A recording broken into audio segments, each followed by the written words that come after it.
नमस्कार दोस्तों, मेरे channel real life and DIY में आपका स्वागत है। आज की वीडियो में मैं बताऊंगी अमल की एकादशी कब है, इस व्रत का महत्व क्या है, इस दिन क्या क्या करना चाहिए। फाल्गुन मास के शुक्ल पक्ष के पुण्य नक्षत्र पर आने वाली एकादशी को अमल की एकादशी के नाम से जाना जाता है। इस दिन आंवले के वृक्ष और भगवान विष्णु की पूजा करने का महत्व है। पौराणिक कथा के अनुसार जब सृष्टि की रचना की गई तब भगवान विष्णु ने आंवला वृक्ष को भी उत्पन्न किया और कहा, आंवला वृक्ष के स्मरण मात्र से गोदान का फल मिलता है। अमलकी एकादशी को रंग भरी एकादशी के नाम से भी जाना जाता है। इस दिन भगवान विष्णु को गुलाल चढ़ाया जाता है। माता पार्वती और भोलेनाथ को भी इस दिन गुलाल चढ़ाया जाता है। इसी दिन से होली की शुरुआत भी होती है। अमलकी एकादशी के दिन काशी में बड़े धूमधाम से होली का पर्व मनाया जाता है। 2026 में अमल की एकादशी 27 फरवरी को पड़ रही है। एकादशी तिथि आरंभ होगी 27 फरवरी सुबह 12:33 पर और एकादशी तिथि समाप्त होगी 27 फरवरी रात 10:32 पर। पारण का समय है सुबह 6:54 से सुबह 8:32 तक।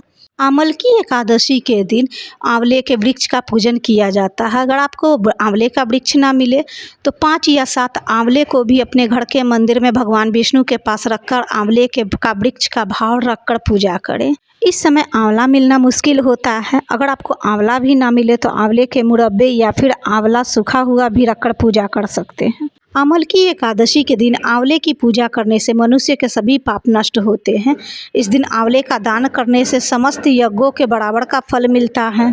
पूजा में दीपक जलाएं, गुलाल चढ़ाएं, फूल चढ़ाएं, ऋतु फल चढ़ाकर पूजा करें। अमल की एकादशी व्रत की कथा सुने, 108 बार ओम नमो भगवते वासुदेवाय का जाप करें, आरती करें। द्वादशी को शुभ मुहूर्त में ही पारण करें। अगर आप आंवले के वृक्ष की पूजा कर रहे हैं तो आंवले के वृक्ष की 108 बार परिक्रमा अवश्य करें। किसी भी पेड़ पौधे की पूजा करने के बाद उसकी परिक्रमा अवश्य करनी चाहिए। अमलकी एकादशी का व्रत करें तो पारण के दिन आंवला और तुलसी पत्ता पहले खाकर ही व्रत का पारण करें। पूजा में भगवान विष्णु का तुलसी का पत्ता अवश्य चढ़ाएं। तुलसी का पत्ता दशमी के दिन ही तोड़कर रख लें। एकादशी और द्वादशी के दिन तुलसी का पत्ता न तोड़ा जाता है न तुलसी का सींचा जाता है। पारण करने से पहले ब्राह्मण के लिए सीधा अवश्य निकाल दें, नहीं तो आप ब्राह्मण को बुलाकर भी खाना खिला सकते हैं। अमल की एकादशी के दिन आंवले के वृक्ष को सींचना, आंवले की पूजा करना, आंवले का दान करना, आंवले का सेवन करना बहुत ही महत्वपूर्ण माना गया है। इस दिन आप घर में सभी सदस्यों को आंवला का सेवन अवश्य कराएं, चाहे वो व्रत रखे हो या ना रखे हों।